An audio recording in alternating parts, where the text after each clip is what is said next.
Follow me. All right. It's thought there's some nests in here, but I've never seen them coming in. So every now and then I come down to look. So this is somewhere where swifts come in, which is why they've got one of the magnificent plaques. But how do you think we know they come in here? Any little clues anybody can spot? Droppings, yes. If you're very eagle-eyed, on this left-hand side, so a couple of foot away from the box, there's just a little bit of droppings there. There's never very much sign with swifts when they come in, but that's what first alerted me, and I came down here. Sometimes I go to the cake shop first, sometimes not, and just wait to see. Oh, spotted. Here we go. If they come across and go in, we'd be very fortunate, but we'll keep moving round. So the idea in the chipping and in other areas that I'll tell you about later is to put up boxes, more opportunities to nest where we know they come back to, because this is a small colony in this part of Wotton. There's some others down at the bottom of town, some others over the Tabernacle, and quite a big colony at the top of Bradley Street. If you come to the other walk, then we'll actually tour right down through the town, so you get much more of an idea about where they're all placed. We're just going to go up to the green at the top. There's a walk and talk, yes. Now I'm not going to take everybody out into the road, but if you happen to be coming back down this way, or another time you're in the chipping, look at the angle there where the roof goes up in an A shape, and there's a house martin's nest there, and it's very typical of house martins that they love that shape. They'll build up. It's an old mud nest, and then when they come back to nest again, they'll add to it to sort of make it more their own. There's some others on the other swift walk in a couple of weeks' time that are safer to look at. So save that thought. But if you see any smaller birds, so we've sort of tuned it a little bit to the swifts. That's a pigeon. Just tuning into everything for you. Here we go. But if it's a house martin, they're much, much smaller. They're about half the size. They're sort of, some people say it's sort of Spitfire shape. And to my eye, they sort of, they flicker and flitter. They're sort of quite quick in the air, but they're moving, constantly moving, because that's the way they feed, and then they'll be coming back to the nest. So the really, really good news that I'll start to tell you about, but I'll say some more later on, is that our town council and our town clerk have been able to secure a very substantial grant from Stroud District Council to help the town swifts. And so a couple of the places where you will start to notice boxes going up, and you'll hear more about it through the directory and other channels, is that there's not only going to be high spec boxes, but also there's going to be one that will have a camera in it for Wotton, so that we can see what's happening with the nesting, what's happening with the chicks, what's happening in our town with our swifts. So that's a really exciting development that's coming through. We won't get swallows in town. There'll be much more on the edge, and somebody's already been telling me about the swallows they have, because they'll be coming into barns or outbuildings and places.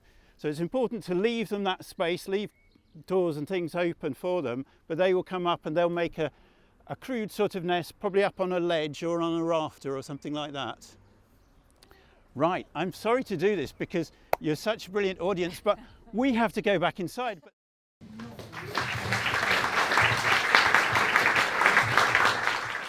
Thank you for coming out to join me out in the open air, by the way. That was very unexpected and short, but it's sort of tuning in to what this evening is about.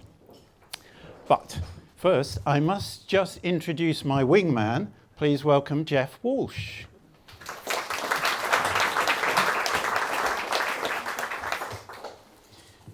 Some of you may wonder, well, the town swifts are back now. We got to glimpse some overhead, and I'll be saying much more about how to spot them, how to recognise them, some of the places to go to.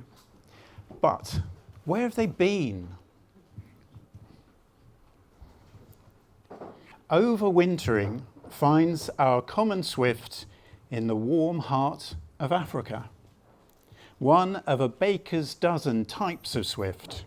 in uncountable drifts, flying, foraging, flocking for safety and sociability.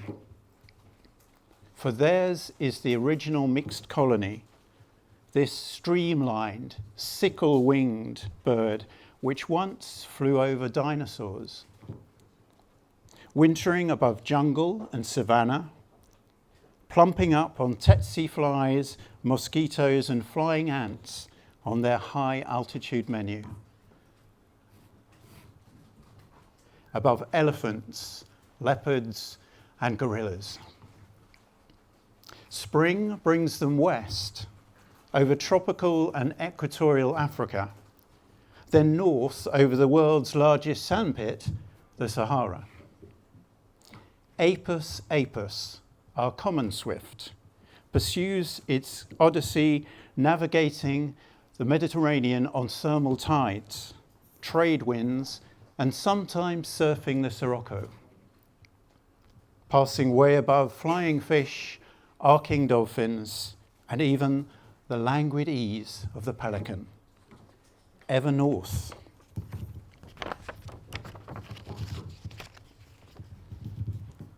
So our wee aviator crosses thousands of air miles, sometimes sleeping on the wing, feeding on the wing, preening on the wing, drinking on the wing, over several weeks, journeying back to us on those dark crescent wings on boundless hope, never once landing. By the end of April, on the edge of the Cotswolds, on the Wotton-under-Edge, people are beginning to ask, are they back? And in a matter of days, over a matter of days, the first high shrieks make folks stop, squint, smile.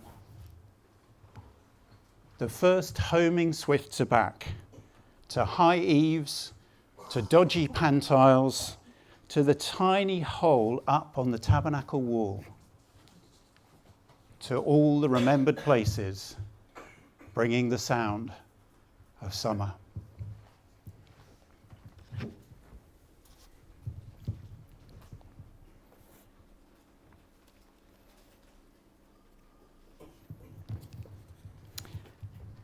Birders and nature writers seek to bring us understanding and wonder too.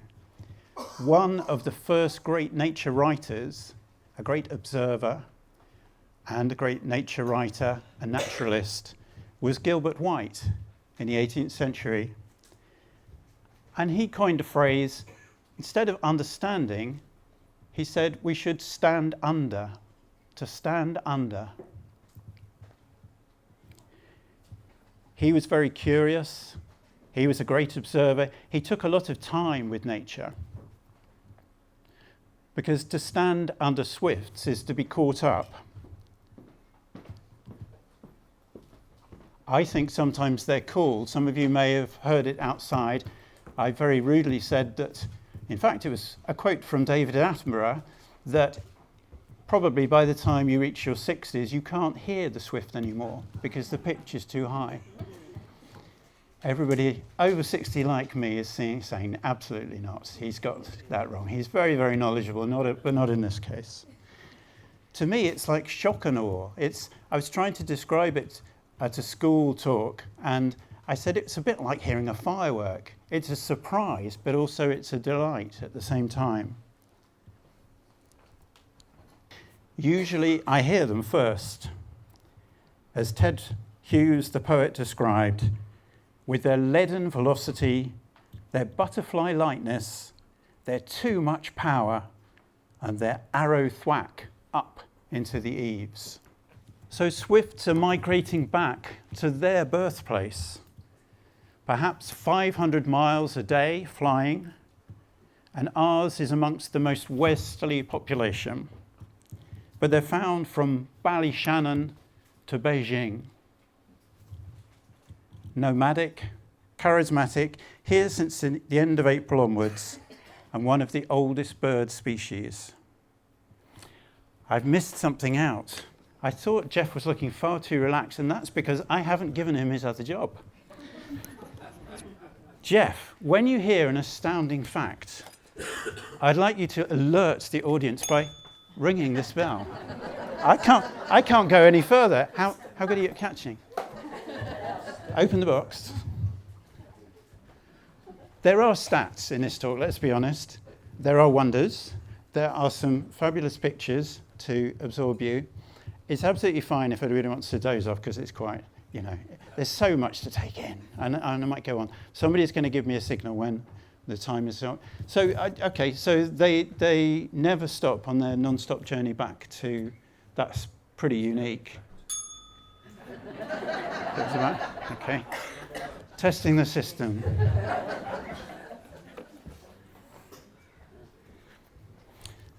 Aristotle christened them sicklebird. And back in those days, they were nesting in cliffs and tree holes in primal forests. That was their first port of call. And later came the Greek word for footless, apus. And the common swift, which is our town swift, is called Apus apus. So good they named it twice. Down the ages, there have been some brilliant names, and you may have some of your own favourites, or we may make some up ourselves. Why not? Storm chasers, rainbow runners, smoke sailors. Are you okay hearing me? Good. And in Afrikaans, I don't know about my Afrikaans, Jill, I'm sorry, let's give it a go. Windswale. I just like the sound of that word. We don't really have a collective noun for a group of swifts. And I don't really like some of the birding terms that have grown up. So sometimes people call them screaming parties, but I find that rather negative. So if by the end of this evening's talk, you've got an idea for a nice collective noun for swifts, then I'd love to hear it. They're seldom solitary travellers. But since the 17th century, man-made structures have brought them closer to us because they've needed to find shelter and dark and food and somewhere to nest, the only time they come to land. So towers and bridges and houses are what they've come to roost in, what they've come to nest in. Height and dark space. So a quick ID.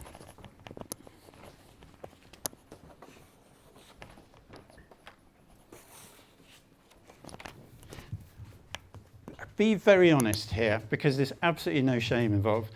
But put your hand up if you can tell the difference between a swift and a swallow or a house martin. If you've got it absolutely nailed. Okay, that's pretty good. I'm really mainly going to talk to everybody else. Yeah, it's really hard to tell, particularly because they move so fast. So the swallows will tend to be on the outskirts of town because they will be looking for barns and outbuildings and places to sweep into with their long forked tails. They're black and white. They've got a bit of colour on the face that I can't see. But they're very graceful. You sometimes see them over fields, feeding across fields. And they're very elegant and lovely. But they're much, much smaller than swifts. The house martin you will see in a few places in town, and they're also endangered, as are swifts. They're on the red list. House martins make those beautiful mud nests, so they go back to the same place. There were some on the town hall, and everything that's gone on with the town hall, and I'll tell you some more about some very exciting new developments, but everything is going on to protect them and to bring them back there.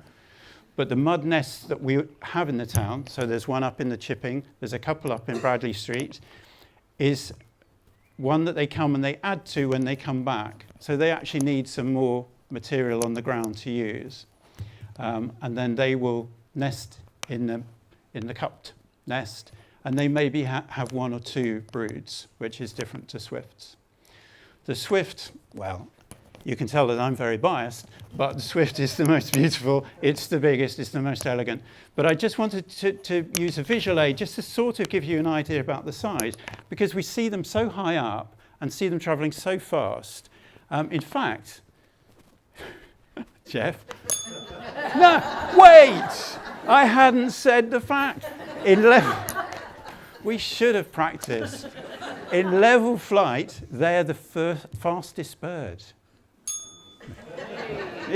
Nearly 70 miles an hour in level flight. I know that there are falcons that are faster when they come down and they're hunting, but in level flight. So sometimes when you see them screaming around, chasing around, shrieking around, whatever we like to call it, that's the speeds that they're going at after each other, twisting and turning over the rooftops. A very local 96-year-old told me recently, you have to look up and take notice of swifts to stand under. Did you hear that? Everybody under 60, did you hear that? Jane, sorry, Jane. Sorry. Behave. But she lent me something unique to help. Because in 1944, the schoolboy, John Grimes, was always looking up at the Wotton skies. And for him, wartime planes were what he was looking out for. They were training in the area. They were coming over. There were bombing raids. It was quite a place for planes. And this, my hand is shaking, but I'm holding one of John Grimes' models that he made. He went on to become a carpenter. And he noticed the silhouettes. That was one of the things that he would draw, and then he would make a model of it. He'd find out the detail and he'd add to it. So inspired by John Grimes, and to give you an idea, did you ever want to be a Blue Peter presenter, Jeff? It wasn't on my list. Okay. Here's one I made earlier. Well, I'd expected applause, but that's okay. Footless. Do you know this is about the right scale? Look how big, look how broad the wing is. It's more sickle-shaped. I can't even say it. It's more scimitar-shaped with a swift. But the body is about 6 inches long. It has really large eyes, and it needs them for hunting insects in the air, and it has several extra eyelids for that. That's unique. Thank you. Tiny little feet, which is why it got this Greek name of footless, because I didn't think it got any feet at all. And the unique thing about the feet, I even use the word unique. Thanks. Could you hold that up for two? Because it's too good to put away just yet, isn't it? Don't you think? Is that they have 4 toes, but they're all pointing forwards.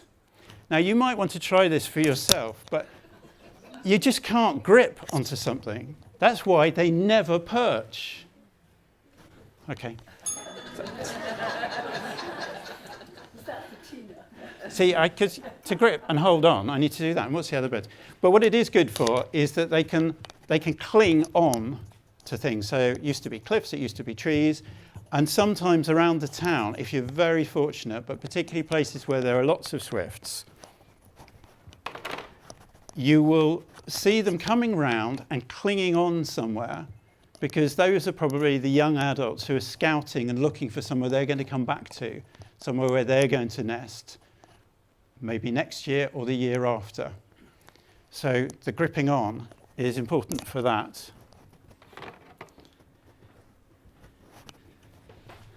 The great thing about my model, Jeff, I think you'll agree, is that it would always come back. That's not unique. I thought so. Things I do when my wife's away. But look, here is another version. Look, that's also pretty much to scale. Beautifully made, locally available. It's a plug for crafters. What to say the name of the maker? Well, I'll tell you the name of the maker. This is product placement gone mad, isn't it? But it's called Woodhouse Willow. It's a lady called Caroline. Woodhouse Willow. Made from Somerset willow. Here's a fact. Swifts, so 6-inch body, the wingspan can be up to 18 inches, okay? So the wings are longer in proportion to the body than any other bird.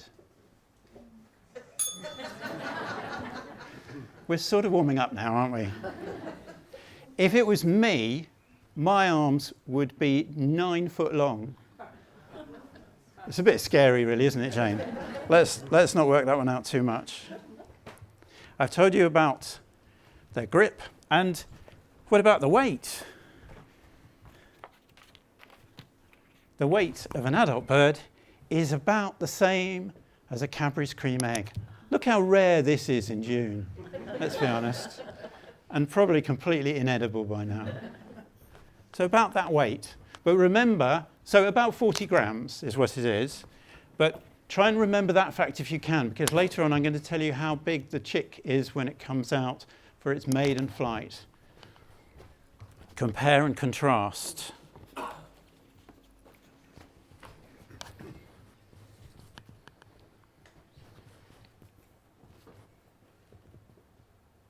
In Wotton, we've mapped 16 known nesting sites around the town and celebrated them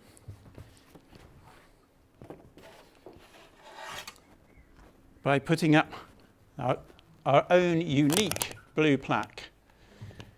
So look out for these around the town, and then to stand under, remember, look up and just see if you can spot where there's a nook or cranny, or like outside here, a little bit of bird droppings or something to tell you that's where the swifts go. If you've got 5 minutes, just hang around there and see if they come back. Quite often the swifts will circulate in their home area, so they won't necessarily always be coming in and going out, although quite soon they will because they'll be feeding the young.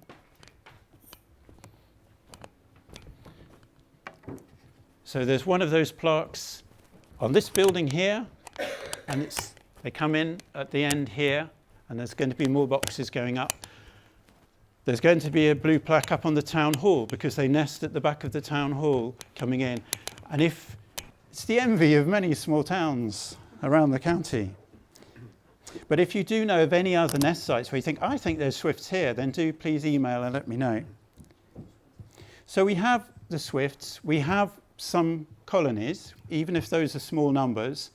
And the idea now is to be putting up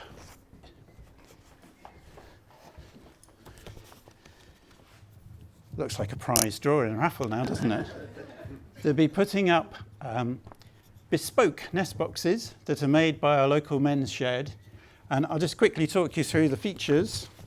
So cool for the top, so white, not cool in the modern sense, obviously, but just temperature-wise. So they can go almost anywhere, but it's best not to be directly south-facing. This is the tiny hole that a swift can get into. So when you think about the breadth and the size of it, the way they fold themselves up. I was talking to somebody recently and likened it to that Chinese paper art of folding origami. Is it Chinese or Japanese? Yeah, there we go. Chinese probably have one too. And because they must scrunch up and then zoom in at high speed. And these ones have a little runway, which it's thought just gives them, particularly for the scouting birds, the younger birds, a chance to come and have a look and peep in. Thank you, Tina. So later on, I shall tell you more about nest boxes and our own town council, and at the back of the hall, next to Catherine, there's a piece of cardboard, because we've spared no expense on paper or anything else. And if you think you might have a suitable place to put up a couple of boxes, then please leave your email address and we'll get back to you. Not everywhere is suitable, has to be above 5 meters, ideally near to a downpipe. That seems to be something that makes the birds feel safer. 2 quite close to each other because they're a colony bird and that's more prospect. And just a lot of patience as well, because it can take quite a few years for them to be discovered. But the idea, as we were looking at in the chipping, is to have lots and lots of boxes, so there's lots and lots of choice, so that if other habitat is lost through roofing work or demolition or anything else like that, that there's somewhere for the swifts to come back to or to start again and repopulate. Did I mention that no bird spends more of its time in the air than a swift? I'd have remembered that. Okay, and that's the reason that Native Americans, I'm not going to try my Native American this time, but their translation for the name swift means one who never tires. Just to give you a couple of other stats, a garden robin will live for 1 to 2 years at the most. A swift, on average, for 7 years, but some have been recorded as old as 21. Absolutely. And they return here year after year.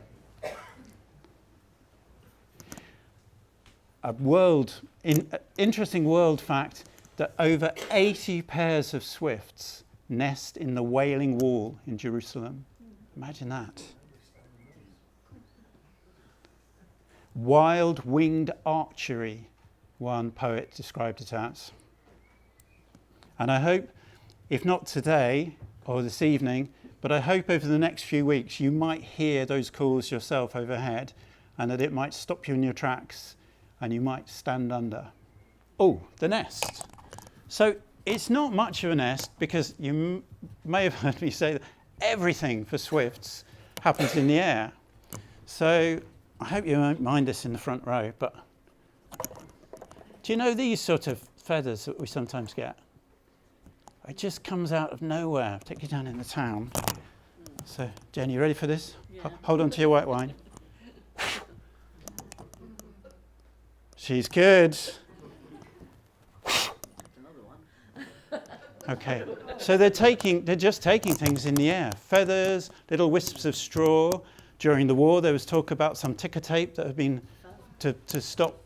This is lots of the Oxford studies. Ticker tape and things to stop to mess with the aircraft transmissions and things like that. You can put them down if you want. I don't want to keep them, but if you want to keep them as a keepsake. So not very much, but here's another clever thing, probably not unique. I'll let you judge this one, Jeff. All the bits that they do gather, they like a little bit of a hollow. So under the eaves of our house in Bradley Street, it's just some sort of, it's some roofing felt that's given up the ghost, basically. And that's enough for them. In the nesting boxes, they create a hollow already to start them off with. But the feathers and the straw and the wisps of things stuck together with spit. Swift spit. Who knew? And that just glues it all together. The clue is that there are some cave-dwelling swifts that make their nests, and that's bird nest soup. And so that's the same concept, the same idea. 2 or 3 eggs. They'll only have one lot of eggs, and they're about the size of a 10p piece.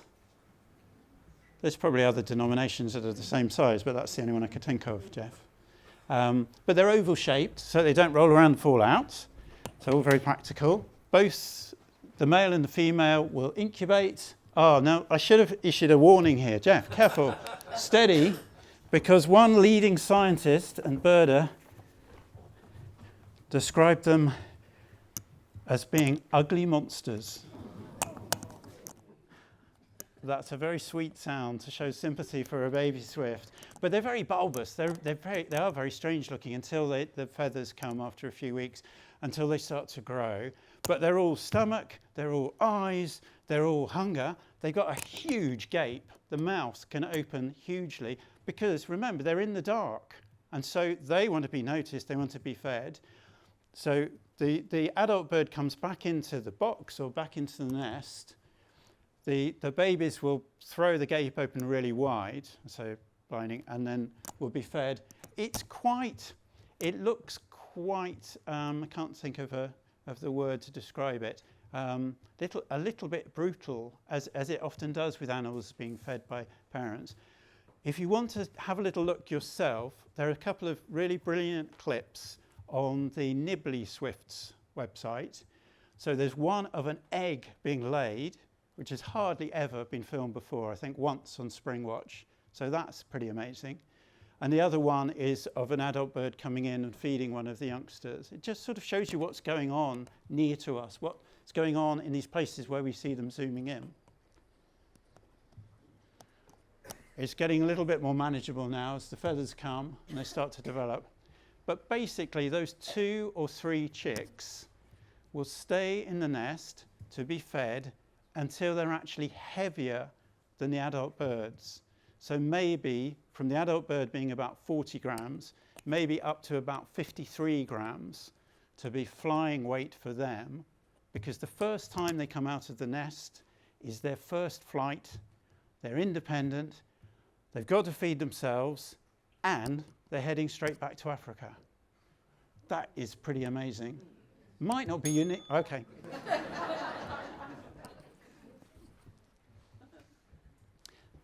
Now, I hope that you don't ever see a fallen swift, and we may talk a little bit about that later, but these are young swiftlets because they have the white markings around the feathers. That's how you can distinguish them, and maybe a little bit whiter around the throat. The adults also have that, and the only time that I can see it, but you may be much better at spotting these things, is when we see the adult birds around, and we'll be seeing them much more because they're going to be out feeding now.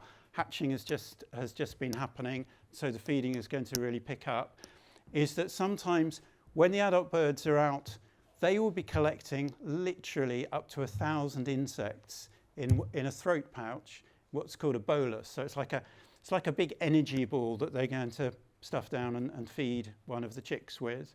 And so sometimes in the air, you can actually sort of see a little bit more white on the bird as it goes by, and that's what it is. It's filling up that pouch to go back and feed. Aerial plankton, somebody called it, flies and gnats, and loads of flying spiders. So if you don't like spiders, you should really like swifts. And swifts will fly vast distances to feed. So for instance, it might be a grey day in Wotton, and we don't really see or hear them out very much. It's because they will have flown. You see, flying distances is nothing to them, particularly at the speeds they travel at. And so they will go out to the edge of Wotton, across to Nibley, over maybe across to the river or to the sewage treatment works or somewhere where there's insects and food. They can be gone for up to an hour to get a full load, a bolus, to come back and feed a youngster. And the other thing that can happen then, while the adults are out, so they won't do it straight away. They'll take it in turns to stay and brood the youngsters, because until they've got more feathers, they're vulnerable to the cold. And so the adults come back and they sort of do it in relay. They'll take it in turns to feed. But when they're both out, when the youngsters are a bit older, if it's a really, really cold, horrible day, and the adults are going to be out a long, long time, something that is unique to a swift is that the youngsters can go into a torpor. They can sort of close down, a bit like hibernation, for 2 or 3 days if they need to, without needing a meal. They just sort of, everything shuts down until the weather changes, there's more food, the adults come back.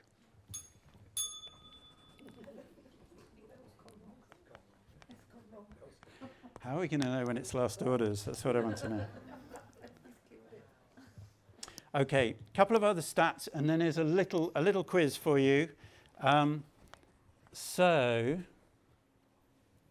they're back here. They're back here now because of the longer days, and so more opportunity to be out feeding.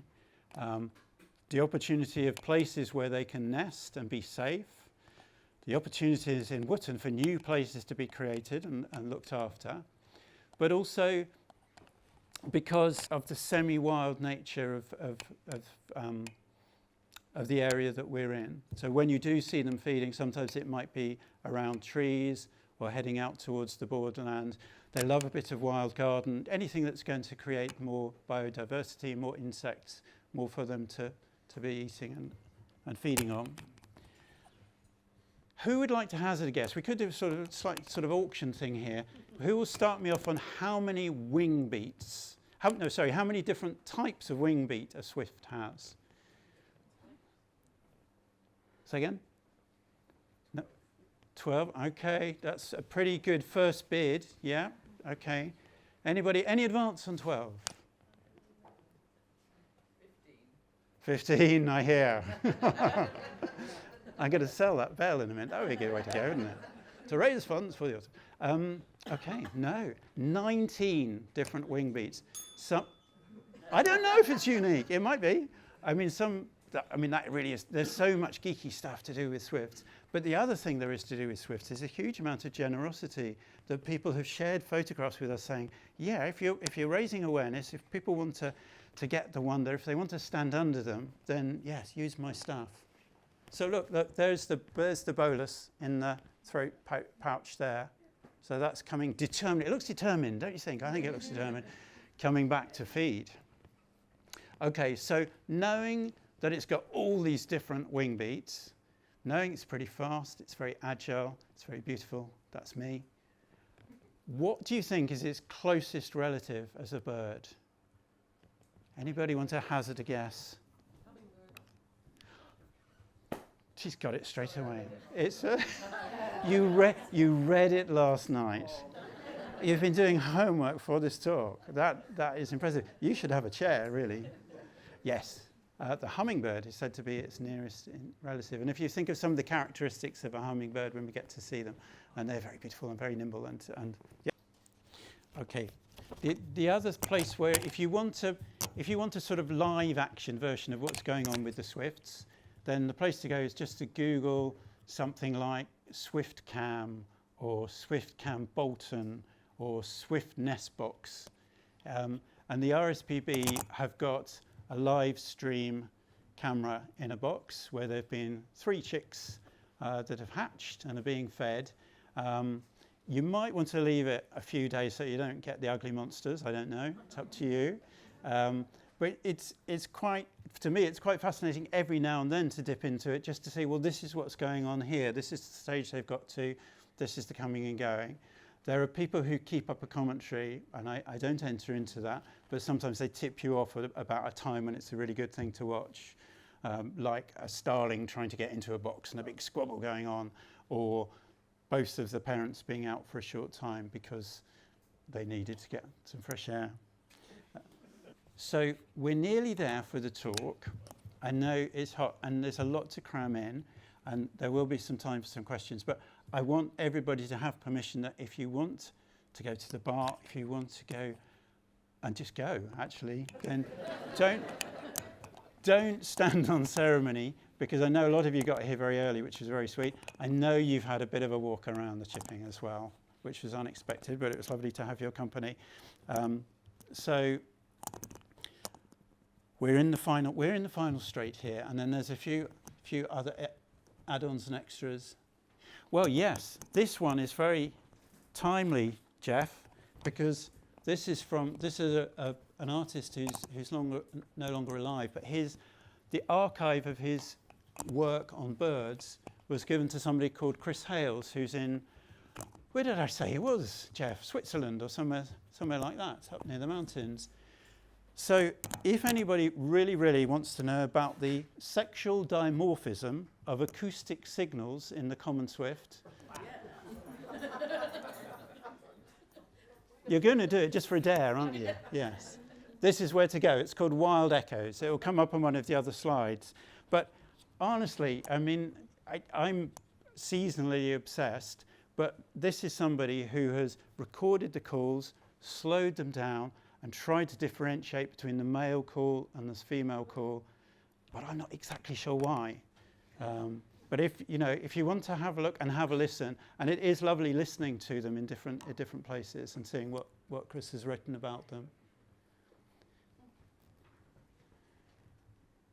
So we're getting to the sad bit here, Jeff, where towards the end of July, beginning of August, the swifts will leave.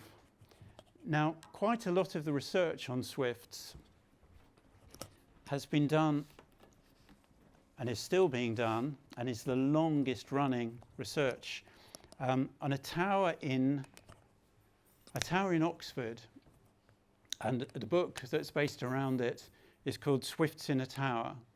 And a lot of stats and facts and interesting observations come from there. So one of the ones that they have observed to do with the swifts going, and bear with me and get your hankies ready because this is quite a difficult one to take, is that when the adult swifts both go out in the morning, it is in the morning, so, you know, they're doing their best. They've been busy coming and going and feeding up these youngsters. So the youngsters are bigger than them. Imagine how crowded it must be in the nest or the box. It really is quite tight, these huge sickle wings. When they're out, that is when the chicks leave. So the birds, yes, quite. So the birds come back with, you know, a bolus. I was going to call it something else, but, you know, I mean, a big gob full of food for them, and they're gone. So they go unceremoniously. They don't go with the adults. They're bigger than the adults, and as I was saying earlier, maiden flight, got to feed themselves, got to find their way back to Africa. Extraordinary.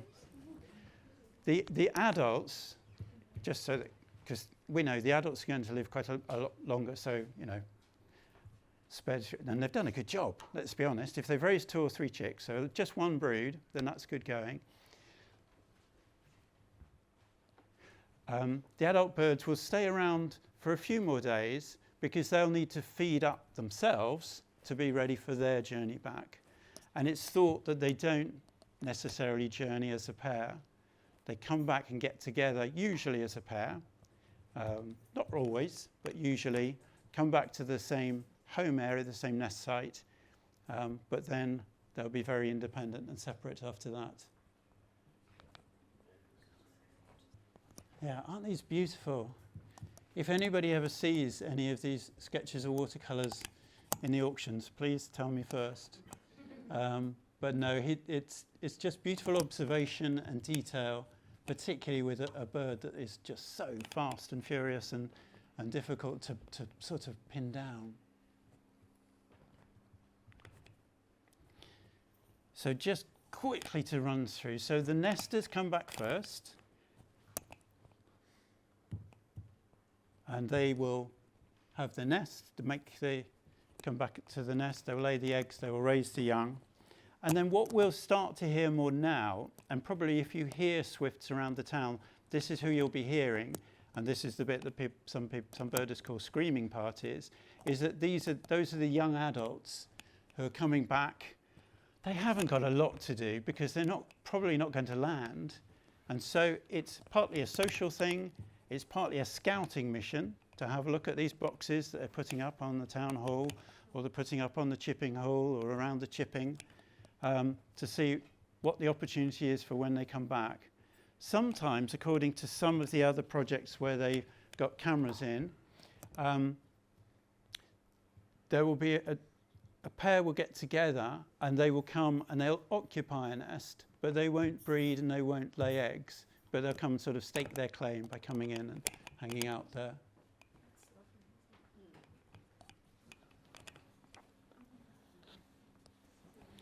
But here we go. Get ready with your bell, Jeff. Get ready, everybody. No, not yet, because I haven't said the fact. Oh, I've forgotten what it was.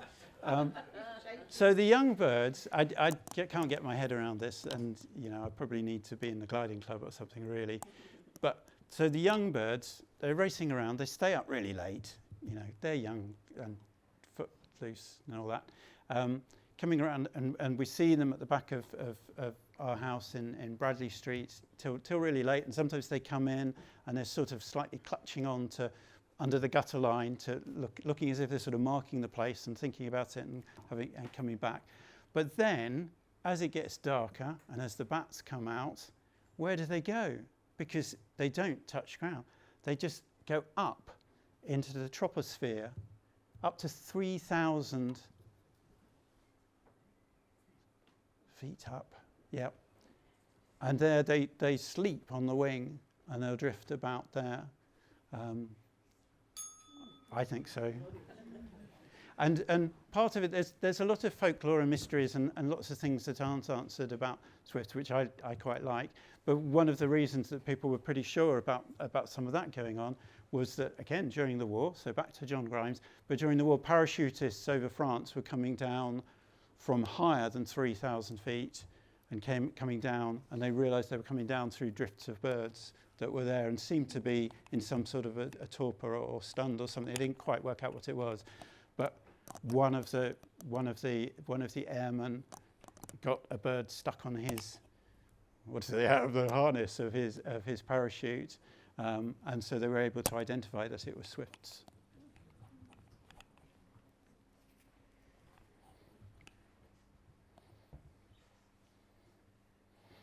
Okay.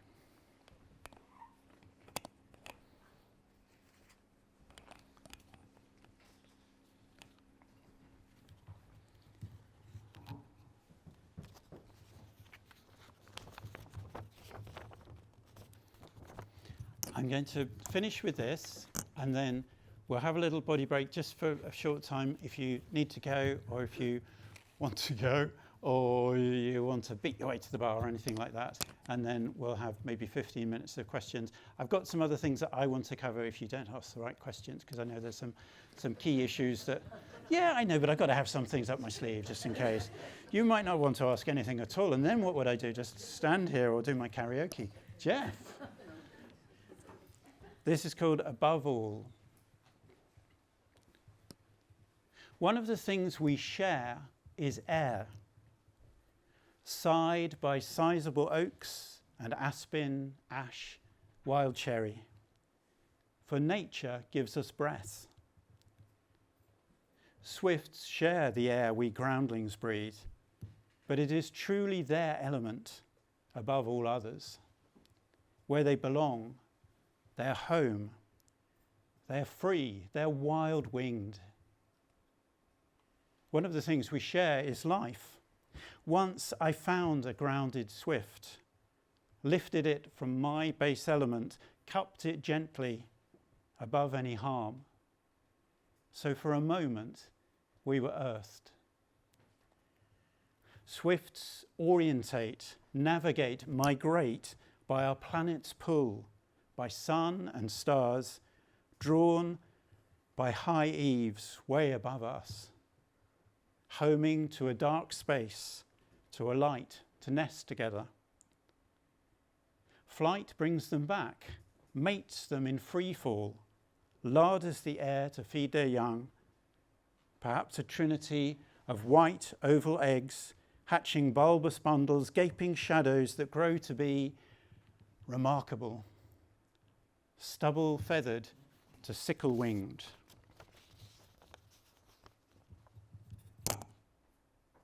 And one of the things we share is light. Dawn to dusk, swifts shape the upper air, grace, race the changing weather, chase delinquent neighbours in piercing, playful chorus. Arcing air, arrowing in, true to their name. They tie me to the sky.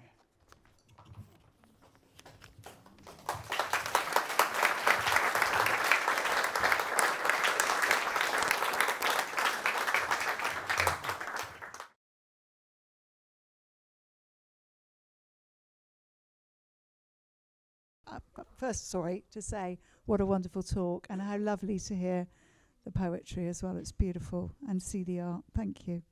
So, first question, Karen. The question is, can we say a little bit more about the navigation and how do the youngsters who've never been to Africa get there? Well, thank you for the most awkward question that could possibly be asked first. But some of it I will, because some of it still really isn't known and is mysterious. What is known is that somewhere around about the beak or below the beak in swifts, there is something which is magnetic. And so the magnetic pull of the Earth is a part of the aspect. Something is to do with the turning of the planet and all of those things.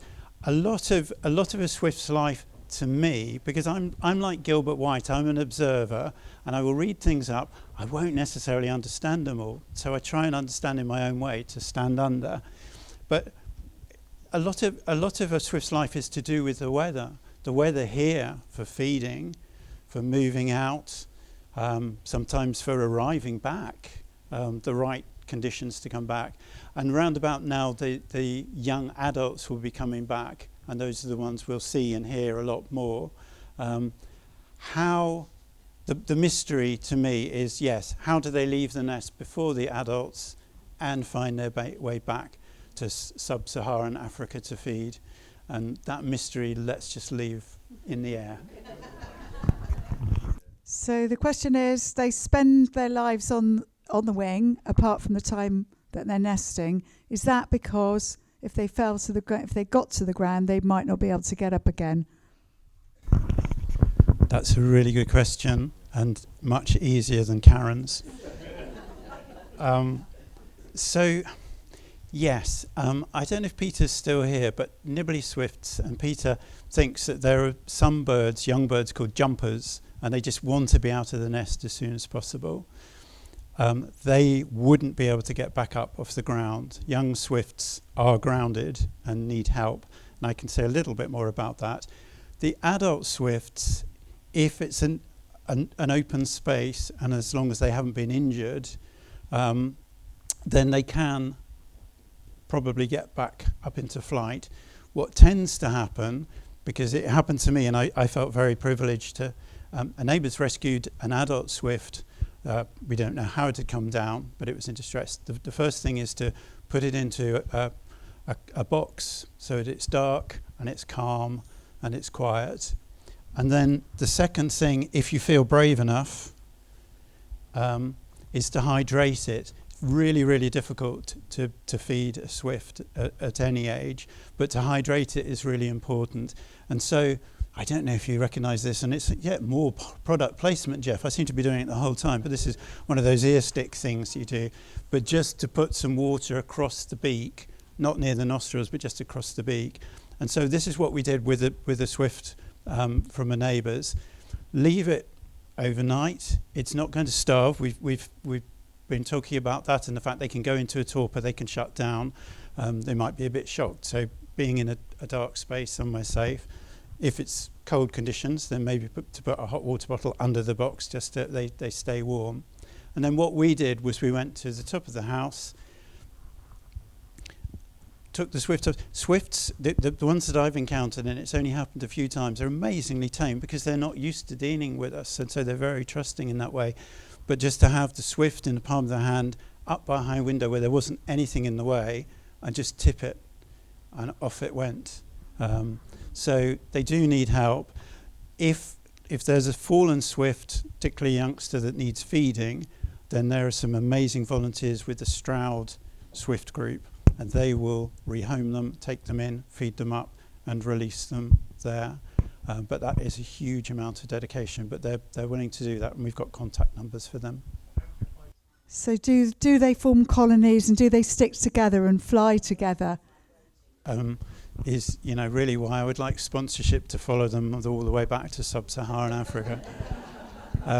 Because we don't, they do group together, and we see them here, they group together because they're a very sociable bird. So they probably do travel in vast numbers. The most I've been able to count, it's a ridiculous thing to stand in Wotton, look at the sky and try and count swifts. But I've got last summer up to 30 or 40. Whether those were old, young, what it all made up. But they're in some places where they pass over, people talk about vast flocks. Together in the same group, or do they just? I don't know. It's just more of the mystery. And the other bit is, yes, they will come back to their home nest. That it's thought they come back to their home nest. But part of the reason to have more nesting opportunities in those places is because there's not going to be space for them all in the home nest. So it needs to be somewhere adjacent or somewhere nearby. Now, Peter from Nibbly Swifts will say, no, they're not always faithful to the same partner. There is a little bit of argy-bargy. If you want to scroll down to the beginning of the swifts back in Nibbly, there's quite a scene. I don't know how it resolved itself because you know, they were sort of bird A in box 42 and all the rest of it. But you know, I think largely it's a romantic notion, I know, but I think we like to think they do, and I think probably mainly from the studies they do, but not always.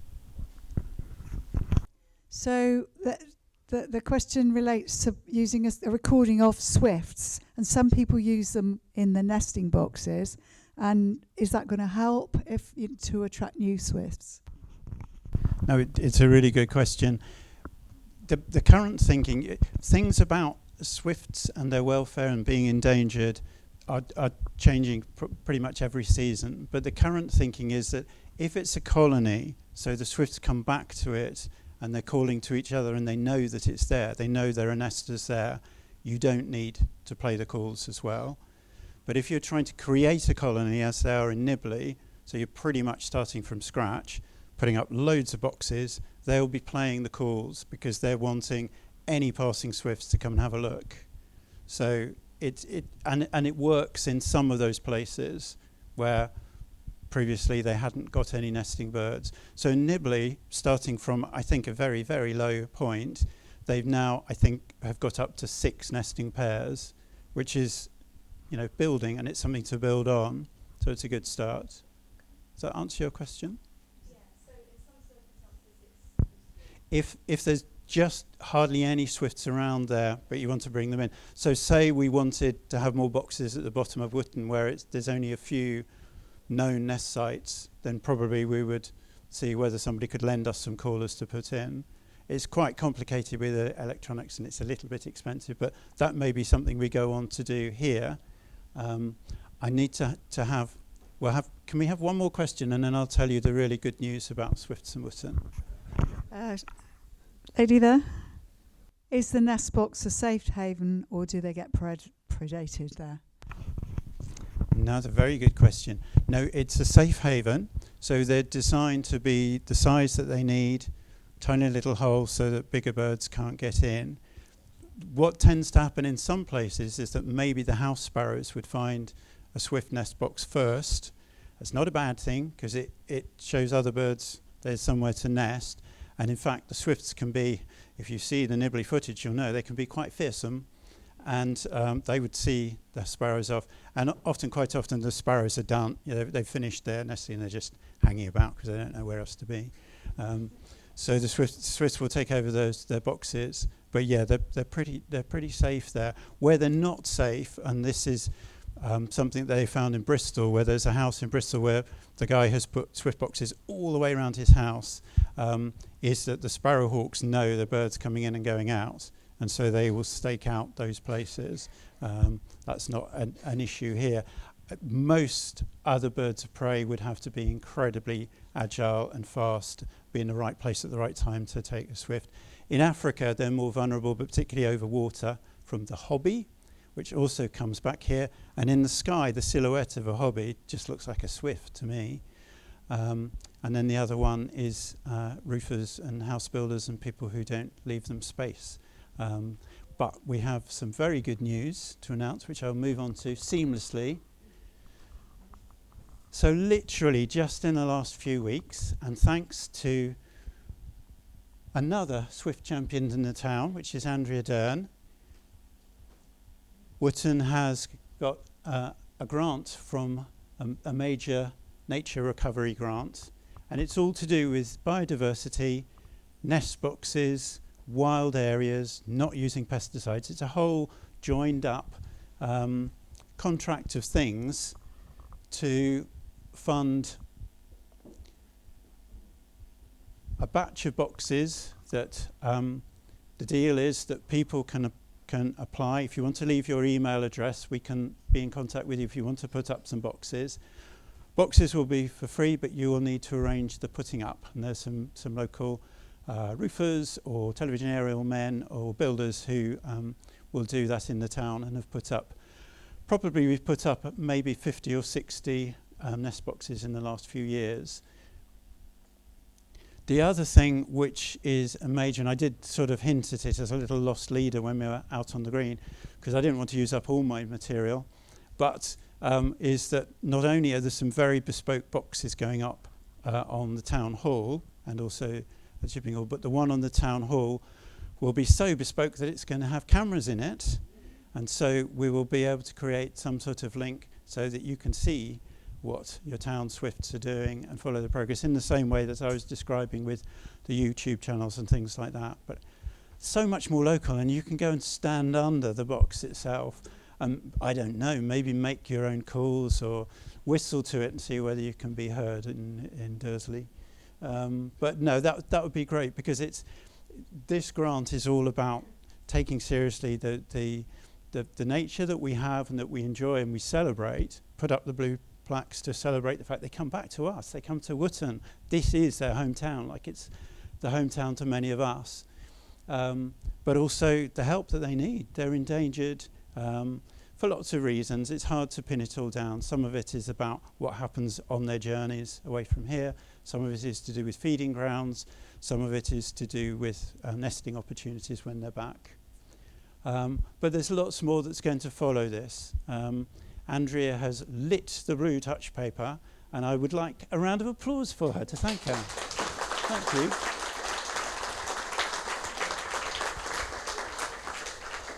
And our town councillors and Stroud councillors as well, because it's doing the right thing, but also it's for someone like me, and I think for quite a lot of you, because of the questions you've asked and the interest that you've shown, and people who stop me in the street to say, "Are they back?" You know, I mean, what is it? You know, are they meaning a Manchester United bouncing back in the league, or you know, what? It's such a leading question, isn't it? Is the co-op open again, or is it flooded? There's so many things it could mean, Jeff. But no, it is the unique question of, are the Swifts back? Because particularly some of the older, well, lots of us as residents, but the older residents, and they remember more Swifts here, and that's what we need to work towards. So just brilliant of what's happening in the town. And then a last relentless plug. Oh, there it goes. Here we go. Yeah, you'll see some of these up. Many of you will think, no, I've walked around the chipping with Mark, that's enough for me. But if you recover in the next 2 weeks, come to the United Church near to dusk, and we go up to the top of Bradley Street, we come all the way down, we come to the chipping, we go down to the bottom of the town, and then if there's enough time, we go round to the church. It's not a hugely long walk. We stop at various points, and I'll have to work up some new material for people who are coming to both. But it's also a chance to see some nests, some swift bricks, hopefully lots more swifts up and about. Down at the bottom of Bradley Street, another cause of celebration is that the new houses there, if you haven't been past, they have got swift bricks, they have got bat bricks, they've got hedgehog tracks. I mean, you know, name the animal and they've catered for it. Beavers, yeah, there'll be something for beavers. Otters. And yeah, I think it's important not only to celebrate what we have here, but also to really notice the people who help. And so the WACAN group, the Climate Action Group, is a part of that, because planting creates more biodiversity and opportunities and insects and all of that. I just wanted to ask a quick question of you. What can we as individuals do apart from putting up nesting boxes, what can we do to encourage wildlife and nature and swifts back into our area? Well, I think you're doing it now by supporting this event, supporting what the town council are doing with putting up boxes and finding places, looking out for more, because we need to protect the places that we've got, but also just a little bit of wild in your gardens or your land or whatever, wherever you happen to be, so that there's going to be some more insects about. I didn't come back to the question, and this is going to have to be really quick, and I apologise, but did anybody have a really, really top collective noun for these groups of swifts coming around that they thought, I can't go home without telling somebody this? A volley, that's nice, a volley, thank you. A boomerang, hooray! Yes. A quiver, oh yes, arch like an archer's, a quiver of swifts. Oh, that's nice, very, very nice, thank you. I've actually sent a message via somebody in Wotton who's going to be part of a writer's retreat with Hannah Bourne-Taylor, who you may know is a great campaigner for Swift Bricks. And I've asked her whether she would come back with her answer to that question. And if you can bear to come on a walk with me again in July, oh look, it's all there. Apart from taking a little bit of money off you for even more boxes, then if she replies, I'll let you know what she thought would be the best collective noun. Thank you so much.